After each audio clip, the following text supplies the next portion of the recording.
मराठी बातम्या.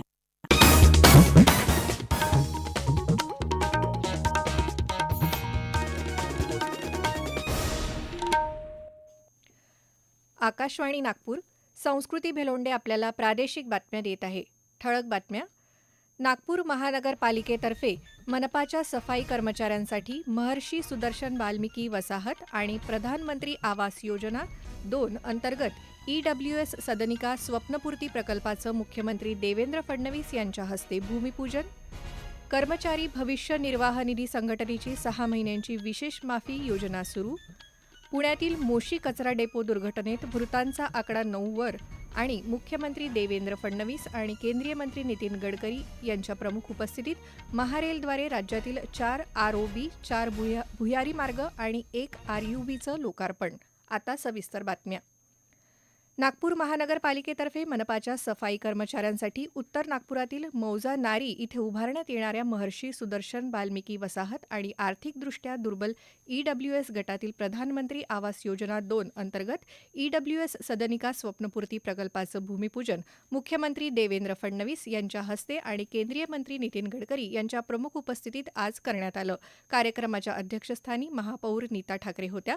कार्यक्रमात बोलताना मुख्यमंत्री देवेंद्र फडणवीस यांनी राज्यातील सर्व पात्र सफाई कर्मचाऱ्यांना श्रमसाफल्य योजनेअंतर्गत 300 चौरस फुटाचं मोफत घर उपलब्ध करून देण्याचा शासनाचा निर्णय कायम ठेवण्यात आल्याचं नमूद केलं. मनपाद्वारे उभारण्यात येणाऱ्या गृहनिर्माण प्रकल्पाला महर्षी सुदर्शन वाल्मिकी वसाहत असं नाव देण्यात येणार असल्याचंही त्यांनी यावेळी सांगितलं. महाराष्ट्र में जितने सफाई कर्मचारी भाई बहन हैं सभी को 300 स्क्वायर फुट तक हम मकान बिना पैसे का मुफ्त में देंगे, ये निर्णय हमने किया और मुझे बहुत खुशी है हमारी नागपुर महानगर पालिका ने उसमें अगुवाई की. हम लोग सोच रहे थे शायद पहला नंबर मुंबई का लगेगा क्योंकि मुंबई में भी तैयारी चल रही थी, लेकिन मैं महापौर, उपमहापौर, स्थायी समिति अध्यक्ष, सत्ता पक्ष नेता और हमारे कमिश्नर साहब इनका आभार व्यक्त करूंगा कि इस योजना की शुरुआत नागपुर से हो रही है. या वसाहतीत उद्यान, सामुदायिक सभागृह, सौर ऊर्जा प्रणाली, सांडपाणी प्रक्रिया व्यवस्था, पाणी पुरवठा आणि इतर आधुनिक नागरी सुविधा उपलब्ध करून आदर्श वसाहत उभारण्यात येणार असल्याचं मुख्यमंत्र्यांनी यावेळी बोलताना सांगितलं. महर्षी सुदर्शन वाल्मिकी वसाहतीत सफाई कर्मचाऱ्यांसाठी एकूण 14 इमारतींमध्ये 2 BHKच्या तब्बल 392 सदनिका उभारण्यात येणार आहेत. त्याचप्रमाणे प्रधानमंत्री आवास योजनेच्या स्वप्नपूर्ती गृहनिर्माण प्रकल्पाअंतर्गत आर्थिकदृष्ट्या कमकुवत घटकांसाठी परवडणाऱ्या किमतीत 1 आणि 2 BHKच्या एकूण 518 सदनिका उभारल्या जाणार आहेत. 3 वर्षात हे प्रकल्प पूर्ण करण्याचं नियोजन आहे. EPFO म्हणजेच कर्मचारी भविष्य निर्वाह निधी संघटनेनं 6 महिन्यांची विशेष माफी योजना सुरू केली आहे. या योजनेअंतर्गत प्राप्तिकर कायद्याअंतर्गत मान्यताप्राप्त भविष्य निर्वाह निधी ट्रस्ट चालवणाऱ्या आस्थापनांना आपलं PF ट्रस्ट EPFOकडे नियमित करण्याची संधी देण्यात आली आहे. ज्या कंपन्यांनी स्वतःचा PF ट्रस्ट बनवला आहे मात्र त्यांच्याकडे सरकारची अधिकृत मंजुरी नाही, त्यांना नियमित होण्याची ही संधी एकदाच मिळणार आहे. ही योजना 6 महिन्यांसाठी खुली असेल आणि पात्र आस्थापनांना आपला अर्ज ईमेलद्वारे संबंधित क्षेत्रीय कार्यालयाकडे पाठवावा लागेल. पंतप्रधान नरेंद्र मोदी आपला 3 देशांचा दौरा आटपून काल नवी दिल्लीत परतले. दौऱ्याच्या पहिल्या टप्प्यात त्यांनी इंडोनेशियाला भेट दिली आणि इंडोनेशियाचे राष्ट्राध्यक्ष प्रबोवो सुबियांतो यांच्याशी द्विपक्षीय चर्चा केली. तर दुसऱ्या टप्प्यात पंतप्रधानांनी ऑस्ट्रेलियाचा दौरा केला. या दौऱ्यात त्यांनी ऑस्ट्रेलियाचे प्रधानमंत्री अँथनी अल्बानीज यांच्यासमवेत भारत ऑस्ट्रेलिया वार्षिक शिखर परिषदेत भाग घेतला. तसंच भारत ऑस्ट्रेलिया CEO फोरम दरम्यान दोन्ही देशांच्या प्रमुख उद्योजकांना संबोधित केलं. या दौऱ्याच्या शेवटच्या टप्प्यातील त्यांची न्यूझीलंड भेट ऐतिहासिक ठरली. 4 दशकाहून अधिक काळानंतर भारतीय पंतप्रधानांनी न्यूझीलंडचा केलेला हा दौरा द्विपक्षीय संबंधांना मोठी चालना देणारा ठरला. या दौऱ्यादरम्यान त्यांनी न्यूझीलंडचे पंतप्रधान क्रिस्तोफर लक्सन यांच्याशी चर्चा केली. संरक्षण, पर्यटन, क्रीडा, आपत्ती व्यवस्थापन तसंच दुग्ध व्यवसाय आणि पशुसंवर्धन या 5 क्षेत्रांमध्ये यावेळी 10 सामंजस्य करार करण्यात आले. या प्रादेशिक बातम्या आपण आकाशवाणीच्या नागपूर केंद्रावरून ऐकत आहात. आमच्या केंद्रावरील सर्व बातम्या ऐकण्यासाठी आणि ताज्या घडामोडी जाणून घेण्यासाठी Marathi news Nagpur all India radio या आमच्या YouTube चॅनलला नक्की सबस्क्राईब करा. आकाशवाणीचं हे नागपूर केंद्र आहे. पुणे जिल्ह्यातल्या मोशी कचरा डेपो दुर्घटना प्रकरणातल्या 10 मृतांची संख्या 9 वर पोहोचली आहे. बचाव कार्यादरम्यान काल या ठिकाणी आणखी 7 जणांचे मृतदेह सापडले. पुणे जिल्ह्यात मोशी इथं 8 जुलै रोजी एका इमारतीवर कचऱ्याचा ढिगारा कोसळून झालेल्या या दुर्घटनेत 23 जण अडकले होते. त्यापैकी 5 जण सुरक्षितपणे बाहेर आले, तर 9 जणांची सुटका करण्यात आली. दुर्घटनेच्या ठिकाणी अद्याप बचाव कार्य सुरू असून बेपत्ता झालेल्यांचा शोध सुरू असल्याचं स्थानिक सूत्रांनी सांगितलं. राज्यातील नागरिकांना सुरक्षित, कार्यक्षम आणि तंत्रज्ञानाधारित दळणवळण सुविधा उपलब्ध करून देतानाच रेल्वे फाटका अभावी होणारे अपघात टाळण्यासाठी येत्या 3 वर्षात 145 रेल्वे उड्डाणपुलाच्या बांधकामांना प्राधान्य देण्यात येत असून रेल्वे फाटक मुक्त महाराष्ट्र करण्यात येणार असल्याची घोषणा मुख्यमंत्री देवेंद्र फडणवीस यांनी नागपूर इथं केली.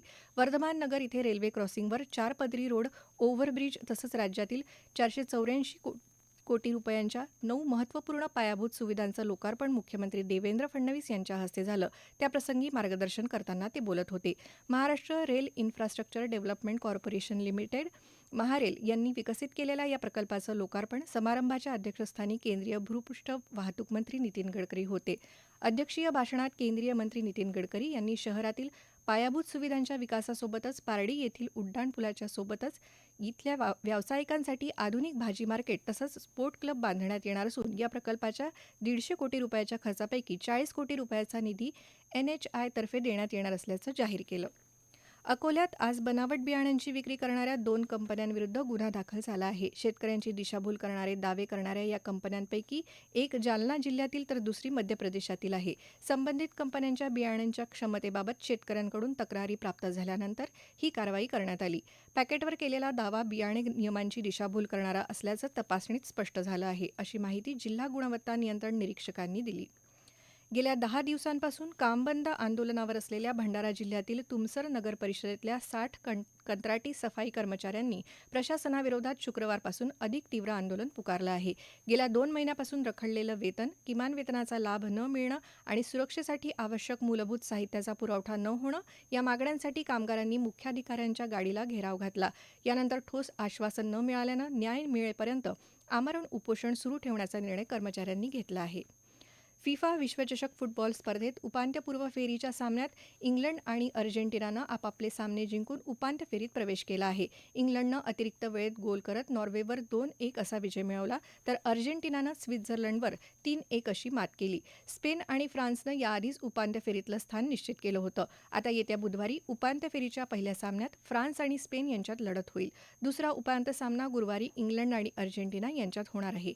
दोन्ही सामने भारतीय प्रमाणवेळेनुसार मध्यरात्री 12:30 वाजता सुरू होतील. स्पर्धेचा अंतिम सामना 20 जुलै रोजी न्यूयॉर्क, न्यू जर्सी स्टेडियमवर होणार आहे, तर तिसऱ्या क्रमांकासाठीचा सामना 19 जुलैला होणार आहे. क्रिकेट. लंडनच्या लॉर्ड्स मैदानावर इंग्लंड आणि भारत यांच्यात ऐतिहासिक एकमेव महिला कसोटी क्रिकेट सामना सुरू आहे. या सामन्याच्या तिसऱ्या दिवसाच्या खेळात अखेरचं वृत्त हाती आलं तेव्हा भारतानं आपल्या दुसऱ्या डावात 4 गडी बाद 250 धावा केल्या होत्या. त्यामुळे भारतानं 365 धावांची आघाडी घेतली आहे. यापूर्वी इंग्लंडचा पहिला डाव काल 170 धावात आटोपला. एमी जोन्स हिनं सर्वाधिक 53 धावा केल्या. भारताकडून क्रांती गौडा हिनं 5 बळी घेत चमकदार कामगिरी केली, तर सायली सातघरे आणि स्नेह राणा यांनी प्रत्येकी 2 गडी बाद केले. हवामान. राज्यात मान्सूनची गती मंदावल्यानं अनेक भागांमध्ये पावसाची प्रतीक्षा कायम आहे. राज्यात येत्या काही दिवसांमध्ये पावसाचं प्रमाण तुलनेनं कमी राहील असा अंदाज हवामान विभागानं वर्तवला आहे. नागपूरच्या प्रादेशिक हवामान खात्यानं 15 आणि 16 जुलै रोजी पूर्व विदर्भातील सर्वच जिल्ह्यात मेघगर्जनेसह हलक्या मध्यम पावसाचा येलो अलर्ट घोषित केला आहे. दरम्यान बुलढाणा जिल्ह्यातील मानेगाव जवळ असलेल्या पूर्णा नदीपात्रात 2 शाळकरी मुलांचा बुडून मृत्यू झाल्याची दुर्घटना आज घडली आहे. हे दोघेजण नदीपात्रात आंघोळीसाठी उतरले असताना त्यांना पाण्यातील खोलीचा अंदाज आला नाही आणि ते दोघेही खोल पाण्यात बुडाल्याची माहिती आमच्या प्रतिनिधीनं दिली आहे. खरीप हंगामात बुलढाणा जिल्ह्यातील सोयाबीन उत्पादक शेतकरी बियाणांच्या सदोष उगवण क्षमतेमुळे मोठ्या संकटात सापडले आहेत.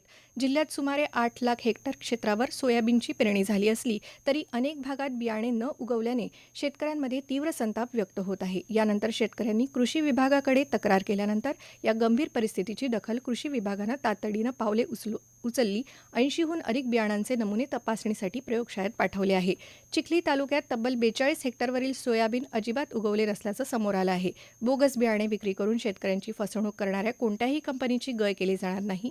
प्रयोगशाळेचा अहवाल येताच दोषी कंपन्यांवर कायद्यानुसार कठोर कायदेशीर फौजदारी कारवाई केली जाईल असं कृषी विभागाच्या वतीनं म्हटलं आहे. शेवटी पुन्हा ठळक बातम्या. नागपूर महानगरपालिकेतर्फे मनपाच्या सफाई कर्मचाऱ्यांसाठी महर्षी सुदर्शन वाल्मिकी वसाहत आणि प्रधानमंत्री आवास योजना 2 अंतर्गत EWS सदनिका स्वप्नपूर्ती प्रकल्पाचं मुख्यमंत्री देवेंद्र फडणवीस यांच्या हस्ते भूमिपूजन. कर्मचारी भविष्य निर्वाह निधी संघटनेची 6 महिन्यांची विशेष माफी योजना सुरू. पुण्यातील मोशी कचरा डेपो दुर्घटनेत मृतांचा आकडा 9 वर आणि मुख्यमंत्री देवेंद्र फडणवीस आणि केंद्रीय मंत्री नितीन गडकरी यांच्या प्रमुख उपस्थितीत महारेलद्वारे राज्यातील 4 ROB, 4 भुयारी मार्ग, एका RUBचं लोकार्पण. याबरोबरच हे प्रादेशिक बातमीपत्र संपलं. नमस्कार.